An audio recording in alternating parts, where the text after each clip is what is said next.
Bonjour, bienvenue dans ce nouveau tutoriel. Nous allons voir dans ce tutoriel comment une assistante peut renseigner des informations concernant les produits chimiques et les fiches de données de sécurité de ces produits chimiques détenus dans le cabinet dentaire. Cela est très intéressant car nous devons avoir une liste à jour des produits chimiques, mais au-delà, avoir sous la main et pouvoir communiquer aussi, c'est important aux médecins du travail, les fiches de données de sécurité. Qu'est-ce qu'elles contiennent, ces fiches de données de sécurité? Elles contiennent d'une part les dangers inhérents à l'utilisation de tel ou tel produit chimique, mais aussi, et ça c'est d'autant plus important, elles contiennent les façons de traiter, par exemple, une projection d'un produit dans l'œil, l'inhalation ou l'ingestion de tel ou tel produit. Donc les fiches de données de sécurité, elles portent bien leur nom et elles sont très intéressantes. C'est pour la raison pour laquelle nous devons justement les avoir les fiches de données de sécurité des produits chimiques que nous utilisons au cabinet dentaire. Alors une assistante peut fortement aider le chirurgien dentiste à constituer cette liste, puisqu'en général les assistantes connaissent bien tous les produits du cabinet dentaire. Il suffit pour cela de commencer par se connecter, et pour ce faire, eh bien, il n'y a pas beaucoup de difficultés. Il suffit de rentrer justement le mail, puisque c'est le mail qui servira justement d'identifiant, et le mot de passe c'est l'assistante et elle seule qui le connaît. Pourquoi est-ce que c'est un mail qui est à rentrer ici? Parce que dans un précédent tutoriel, on vous a expliqué comment un chirurgien dentiste employeur pouvait inviter une assistante à collaborer justement au niveau de DocReglo, comment il peut inviter cette assistante en envoyant un mail, et c'est donc ce mail, cette adresse mail de l'assistante qui sera utilisée là par celle-ci pour s'inscrire sur le site et ensuite s'identifier pour utiliser le site. Donc l'adresse email est rentrée, le mot de passe est rentré, on clique sur connexion. Voilà, comment sait-on si l'assistante est bien connectée? On voit que l'assistante est connectée ici sous son nom et qu'elle est rattachée à votre cabinet, ici en l'occurrence le cabinet de démonstration.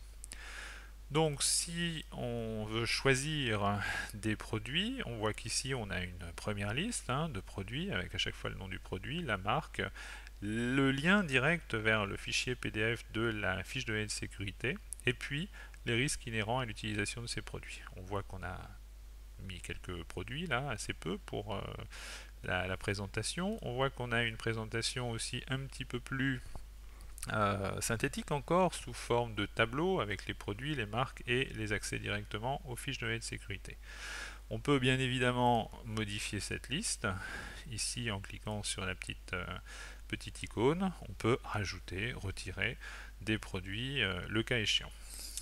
Mais le produit que nous avons envie de rajouter n'est pas présent dans cette liste. On a la liste de tous les produits qui se trouvent ici dans l'espace collaboratif où tout le monde peut rajouter justement des informations qui seront justement mises en commun pour que tout le monde puisse en bénéficier, tous les utilisateurs du site DocReglo en tout cas, où nous avons les produits, nous avons la marque et nous avons à chaque fois un lien direct vers les fiches de données de sécurité au format PDF.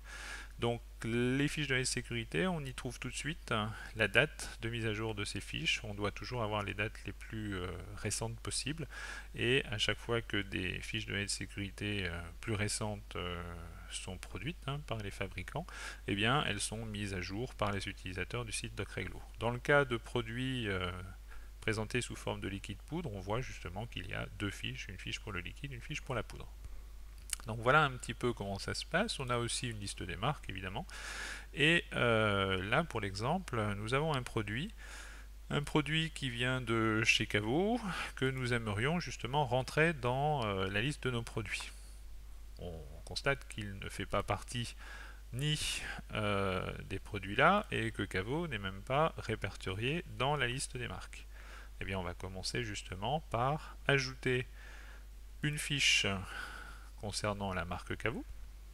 Et donc, on va avoir besoin de récupérer l'adresse de la marque Caveau, le plus simple étant justement de faire un copier-coller, donc de copier cette adresse-là directement, de mettre justement le site internet de la marque, de coller l'adresse là, donc la marque Caveau, c'est pas très compliqué. Et puis, on a aussi l'adresse du site où se trouvent les fiches de données de sécurité. Donc, fiches de données de sécurité, là, pour Caveau, c'est relativement bien fait, puisque si on cherche un petit peu sur le site, on va constater qu'au niveau des produits, eh bien, on a un onglet fiches de sécurité. Alors, c'est pas écrit fiches de données de sécurité, mais enfin, c'est quand même les fiches qui nous intéressent. Donc là, on récupère aussi cette marque, là, cette adresse là-haut, cette adresse là-haut, et ça nous permet justement d'enregistrer les choses. On peut mettre aussi le logo de la marque, mais enfin bon, là pour l'exemple, ça suffira comme ça. Donc que se passe-t-il à ce moment-là? Eh bien, on doit avoir une nouvelle marque, effectivement, avec directement la possibilité d'accéder au site Caveau, mais aussi d'accéder directement à la partie du site qui répertorie toutes les fiches de données de sécurité pour y accéder un petit peu plus rapidement en cas de besoin. Donc là on avait cliqué malencontreusement où il fallait pas, et c'est ce produit-là là, que je voudrais justement ajouter à ma liste de produits utilisés en cabinet dentaire. J'ai pris un peu là pour l'exemple. Hein. Donc cette fiche de données de sécurité, qu'est-ce qu'elle contient? Cette fiche de données de sécurité, c'est le produit et les silicones, etc. Là, peu importe. Ce qui nous intéresse dans la fiche de sécurité, c'est d'une part ça, avec ses classification, pas forcément très pratique à comprendre, la F, la XL, la XI, c'est assez abscon, mais on le retrouve en général de façon beaucoup plus parlante avec justement ces petits pictogrammes, nocifs ici, facilement inflammables. C'est donc tous les produits qui comportent des pictogrammes, anciens ou nouveaux, on verra à quoi ressemblent les nouveaux pictogrammes, qu'il faut répertorier et ajouter justement à votre liste de produits. Donc là, on peut enregistrer éventuellement cette fiche, hein, puisque c'est cette fiche que vous avez trouvée sur Internet, que vous allez enregistrer dans le site DocReglo pour votre usage propre, mais aussi cette fiche servira éventuellement à d'autres utilisateurs de DocReglo qui justement utiliseraient le même produit. C'est-à-dire que les données sont mutualisées et que dès lors, vous aurez un petit nombre de produits à rentrer, parce que justement, si tout le monde y met un petit peu du sien, la base de données sera constituée assez rapidement. Alors, nous avons donc rentré à l'instant la marque, et bien on va juste maintenant rentrer le produit en question. Donc, ajouter une fiche à ce document. Donc, c'est la liste des produits. Ici, ce produit, c'est Elastosil. Elastosil. Donc, Elastosil. Choisir une marque. On a Caveau ici, donc tout va bien. Fiche de sécurité au format PDF que nous allons attacher effectivement à ce produit. C'est cette fiche-ci. On va la transférer et donc elle va être enregistrée sur le site DocReglo de façon à ce que justement on puisse, tout le monde puisse en bénéficier. La date de mise à jour de cette fiche, c'était le 31 janvier 2013. C'est ce que nous allons ici écrire. 31 janvier 2013. Comme ça, on sait quelle est la date de mise à jour de cette information-là. Alors voilà justement les informations de danger des anciens pictogrammes, puisque ces anciens pictogrammes vont au fur et à mesure du temps là être remplacés par ces nouveaux pictogrammes qui progressivement jusqu'en 2015 là vont remplacer les anciens. Pour l'instant, ce sont des informations concernant les anciens pictogrammes. On avait des informations justement sur la nocivité et sur le caractère inflammable que l'on retrouve ici et là. Donc on clique simplement sur les symboles de danger. Donc comme ça, on a une information concernant les dangers inhérents à ces produits. On n'a pas d'information pour les nouveaux pictogrammes, ça pourrait exister, ça existe pour un certain nombre de produits qui sont mis à jour. Et ensuite, une photo du produit, éventuellement, on peut rajouter une photo du produit si ce n'est pas nécessaire, enfin ce n'est pas en tout état de cause obligatoire. On enregistre. Et comme ça, on va avoir ce produit, ce nouveau produit là, qui va arriver, qui est ici, le caveau, donc avec cette fiche qui est justement rattachée et qui est présente pour tous les utilisateurs dorénavant du site DocReglo. Alors bien évidemment pour tous les utilisateurs et pour nous aussi, puisque c'est le produit qu'on voulait rajouter à notre liste.